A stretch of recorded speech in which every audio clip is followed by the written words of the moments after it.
یہ دونوں گستاخ لاہور ہائی کورٹ سے 3 جون 2021 کو بری کر دیے گئے۔ ایک طرف تو اس قرارداد کی مخالفت کی جا رہی تھی اور دوسری طرف اسی پاکستان مخالف قرارداد کے مطالبات کے مطابق فیصلے ہو رہے ہیں۔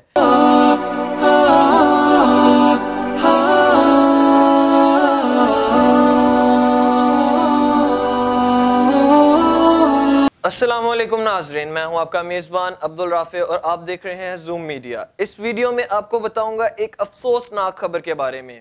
لاہور ہائی کورٹ توہین رسالت کا مرتکب جوڑا بری۔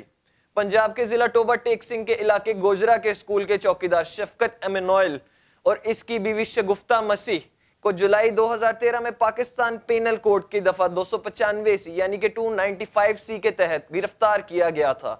ان پر الزام تھا کہ انہوں نے شکایت کنندہ دکاندار ملک محمد حسین اور گوجرا تحصیل بار کے سابق صدر انور منصور گورایا کو گستاخانہ ٹیکسٹ پیغامات بھیجے تھے۔ توہین رسالت و توہین قرآن کے مجرم دونوں میاں بیوی کے خلاف تھانہ گوجرا سٹی میں مقدمہ درج تھا اور سیشن کورٹ ٹوبہ ٹیک سنگھ نے 2014 میں تمام شواہد اور اقبال جرم کے بعد 295 سی یعنی کہ 295 سی قانون توہین رسالت کے تحت ان کو سزائے موت کا حکم سنایا تھا۔ سن 2014 میں اس جوڑے کو موت اور فی کس 1 لاکھ روپے جرمانہ کی سزا سنائی گئی تھی۔ اس وقت ان کے خلاف چلائے گئے مقدمے میں یہ الزام ثابت ہوا تھا کہ جن موبائل نمبر سے مقامی مسجد کے امام کو پیغمبر اسلام کے بارے میں توہین آمیز میسیجز بھیجے گئے تھے وہ نمبر ان کے نام پر رجسٹر تھا۔ شگفتہ ایمانوئل ملتان جیل جبکہ شفقت مسیح فیصل آباد جیل میں قید ہے۔ مسیحی جوڑے نے سزا کے خلاف لاہور ہائی کورٹ میں اپیل دائر کی تھی۔ قانونی کارروائی میں ان کی نمائندگی ایڈوکیٹ سیف الملوک نے کی جبکہ شکایات کنندہ کی نمائندگی ایڈوکیٹ چودھری غلام مصطفیٰ نے کی۔ شاطم رسول جوڑے کے وکیل ایڈوکیٹ سیف الملوک نے جمعرات کو اپنے بیان میں بتایا ہے کہ عدالت نے استغاثہ کی جانب سے پیش کیے گئے ثبوتوں کو ناقص قرار دیا ہے۔ انہوں نے یہ بھی بتایا کہ لاہور ہائی کورٹ کے مطابق استغاثہ یہ ثابت نہیں کر سکا کہ مذکورہ سم کارڈ کا اس جوڑے سے کوئی تعلق تھا۔ وکیل ایڈوکیٹ سیف الملوک وہی وکیل ہے جس نے آسیہ ملونہ کے کیس کی پیروی کی تھی۔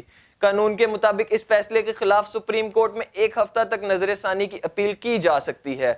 یہاں قابل ذکر بات یہ ہے کہ 1 مئی کو پاکستان میں قانون ناموس رسالت 295 سی یعنی کہ 295 سی کے خلاف یورپین پارلیمنٹ میں منظور ہونے والی قرارداد میں پاکستان سے ان دونوں گستاخوں کی رہائی کا مطالبہ کیا گیا تھا، جس کے بعد یہ دونوں گستاخ لاہور ہائی کورٹ سے 3 جون 2021 کو بری کر دیے گئے۔ یاد رہے کہ یورپی پارلیمنٹ میں قرارداد بھاری اکثریت سے منظور کی گئی تھی جس میں 662 یعنی کہ 662 اراکین نے اس کے حق میں جبکہ 3 نے مخالفت میں ووٹ دیا تھا۔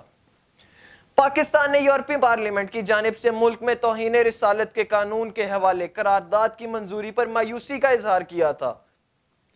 ترجمان دفتر خارجہ کے مطابق یورپی پارلیمنٹ میں توہین رسالت قوانین صلی اللہ علیہ وآلہ وسلم سے متعلق قرارداد پر مایوسی ہوئی۔ ایک طرف تو اس قرارداد کی مخالفت کی جا رہی تھی اور دوسری طرف اسی پاکستان مخالف قرارداد کے مطالبات کے مطابق فیصلے ہو رہے ہیں۔ لگتا یوں ہے کہ غیر محسوس طریقے سے ان تمام 80 توہین رسالت کے مرتکب افراد کو رہا کر دیا جائے گا جن کے رہائی کا مطالبہ یورپ نے کیا۔ واضح رہے کہ اس قانون کے تحت آج تک کسی بھی مجرم کو سزا نہیں دی گئی۔